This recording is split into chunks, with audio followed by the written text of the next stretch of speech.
Hey guys, welcome back to my channel. So today is more of a spontaneous video. I've been thinking about doing this video for a little while now, but I wasn't too sure if people would be even interested in that. And this video is going to be me going through my freelance kit. I know there's tons of people out there who are aspiring makeup artists. Okay, that feels weird calling myself a makeup artist because I'm just self-taught.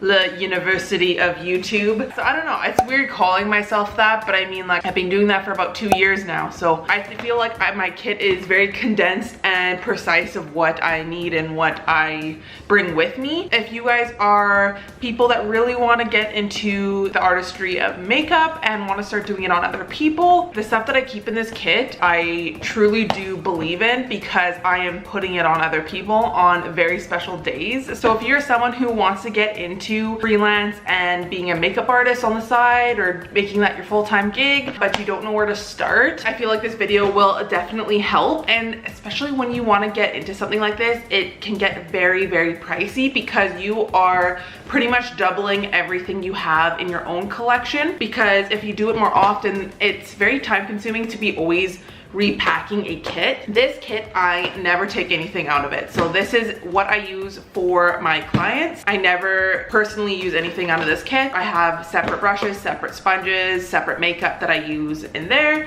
Like I said, with building your own kits, it can get quite expensive. So that being said, you don't need the most ballin', most expensive makeup to build a kit with. You will see in here that I have a mixture of drugstore, high-end. If you guys are excited and want to see what is in my freelance kit, then just keep on watching. So this is my freelance kit. I bought this off of Kijiji a little while ago. I know you can get something about this size at Walmart for about $50. I paid 40 bucks for mine. And so it kind of branches out like this. It's kind of messy, so don't mind that. But I'll just kind of go through and show you guys what I have in my kit and why I have it in my kit. So starting in the back, I have my Anastasia brow pomades. I use brow pomades because I find that they last the longest and they're like sweat proof and everything. So for brides that are outside in hot summer weddings, like, these are awesome. And I only have 3 shades. You don't need to have every shade in the book. I carry blonde, taupe, and medium brown. So you can have the most blondest of the blondes and women with like black hair. So like, and then taupe is just a very nice medium shade that you can use on a lot of different people. Next, I have a bunch of beauty sponges. So I have a mixture of Real Techniques and beauty blenders. I have multiple different ones in here just because, you know, I don't want to be mixing primers with concealers and darker foundations with lighter foundations. So that's why I have a bunch of different little sponges. Next, I have an eyelash curler, and then I have some disposable spoolies for mascara. These are one use only, so for hygienic reasons, you never want to be double dipping in your mascaras. I have a little mirror for clients to check out their makeup. I have tape if I ever need assistance with having a sharp edge. Then I have a puff. I personally do my foundation and face before clients' eyes. I don't want to disrupt the base when I'm doing their eyes, so I just slip this on my finger, and this is what I use to rest on their face when I'm doing their eyes, eyebrows, stuff like that. And this, I got like a 6-pack from Amazon for super cheap. And then I just have, these are tools. So I have some pieces to hold back hair, scissors to cut lashes, and tweezers to apply lashes. On this other side, I have this brush switch, but it's like a little sponge that you rub your brushes on, and it takes off shadow that was on that brush prior. So if you were using a darker shadow and you want to switch to a different one, you can quickly just rub it in here. I have the Laura Mercier translucent powder. I love this stuff. This is what I use to bake. I have the Too Faced Milk Chocolate Soleil. So this is for their lightest shade. So this is what I use on clients who have very, very fair skin, just because I love this for contouring and bronzing because it's not very orangey. These guys I just threw in here, but I don't normally keep them in here, but this is just the Anastasia highlighter and another blush. So I have a bunch of different primers in here, and I keep little travel size ones because it's smaller and condensed, so I'm not hauling a bunch of big items. So I have the Becca Backlight and First Light. And then I have some pore filling primers like the Porefessional and the Makeup Forever Step 1. I have a travel size mascara, lash glue, eyeshadow primer, which half the time I just use concealer. And then this is just a random lip color I have in there. So opening up, so on this side, I just have some lightning drops that I could put in foundation if they are more fair than what I have. And then I have the Urban Decay All Nighter Setting Spray. I have this Sephora Dry Clean Instant Brush Cleaner. So this is if I need to quickly clean a brush. Oh, and another primer. On this side, this I normally keep it on this side, but this is the Smashbox Primer Water. I use this on clients if their makeup is starting to look too cakey or too powdery. I have the Anastasia Clear Brow Gel. So for concealers, I use the Tarte Shape Tape Concealer. This is just this is like a color correcting concealer. But I use these guys because they are so full coverage. They are I think they're pretty matte, I would say, but I have a bunch of different shades. So I have from super fair to a medium. So I love Tarte Shape Tape for concealers, and that in combination with the L'Oreal Infallible Foundation. I love this foundation. It is so matte. It lasts all day, and I think it looks amazing on everyone's skin. So I have it in 6 different shades.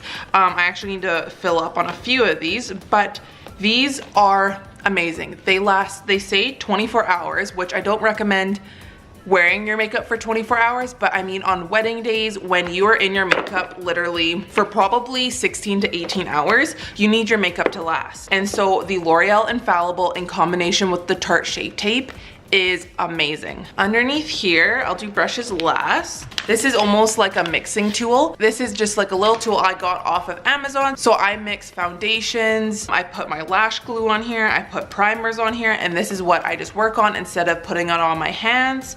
Once again, hygienic reasons. I have some Q-tips just in case if you ever make some boo-boos. I have a bunch of palettes. So I use the Modern Renaissance, the Soft Glam, and then I recently just threw this one in here, but this is just the Prism palette. So normally I work from those guys. I also love to use the Jaclyn Hill Morphe palette. This is an awesome palette to use for freelance just because it has your neutrals, it has your darks, it has your pops of colors, and really nice transition colors and brow shades. So this is a really good palette if you want to get just one palette and kind of work from there. I have lashes. I love the Kiss number 11 lashes. These are amazing. They are like so long and wispy, and they are a clear band, so they're very comfortable, and a lot of people I work on hardly ever wear lashes, so it makes their eyes pop, but they're very comfortable on the eyes. I have the Anastasia lip palette, so this is really nice for just, you know, building your custom shade for somebody on their lips. This is the Morphe 9N. Oh, it looks very bronzy in here, but this is a blush palette. So this is my go-to palette I use for blushes. For bronzer and contour, I love the Kat Von D Shade and Light. I use this on everybody. I love it. For highlight, I have the Anastasia Glow Kit in Sun Dip. So I love this one, but I also love this. So I'll probably end up keeping this in my kit as well.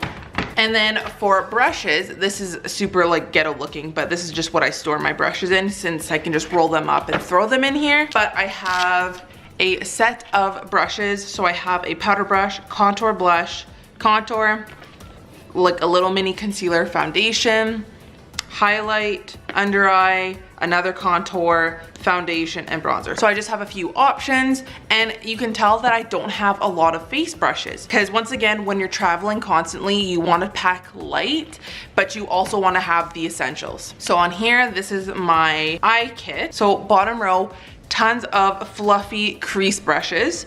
I have a small brush for that inner corner highlight, a lower lash. I have a couple lid brushes, and then another crease brush. So once again, I don't have a huge kit for brushes. I pack the essentials. Doing it for a couple years now, I've discovered what brushes I use and what brushes I don't. So I really only pack the necessities, because you don't want this super heavy and you also don't want to be packing a bunch of stuff you're not going to use. So that is my kit, guys. So as you can tell, not too much stuff. I pack exactly what I need.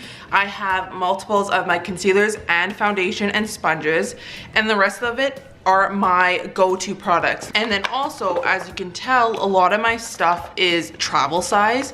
So, I mean, think smarter, not harder. Don't pack a bunch of full-size product that is gonna weigh down your kit and kind of take up your workspace. There it is.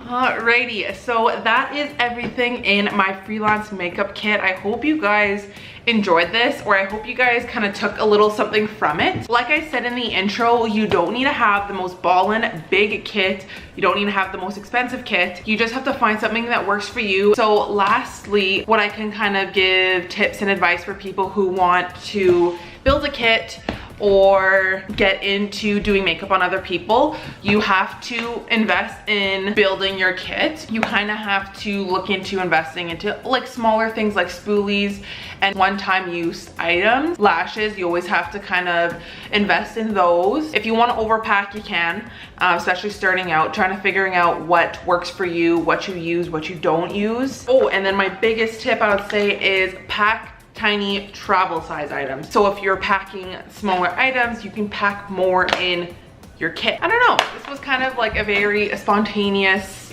random video, but I hope you guys enjoyed it. If you did, make sure you give it a big thumbs up. Comment down below what are your guys' go-to makeup products, or what would you recommend me for having in my kit. And if you haven't already, make sure you subscribe to this channel. The big red button is down below, and I'll see you guys in my next video. Bye.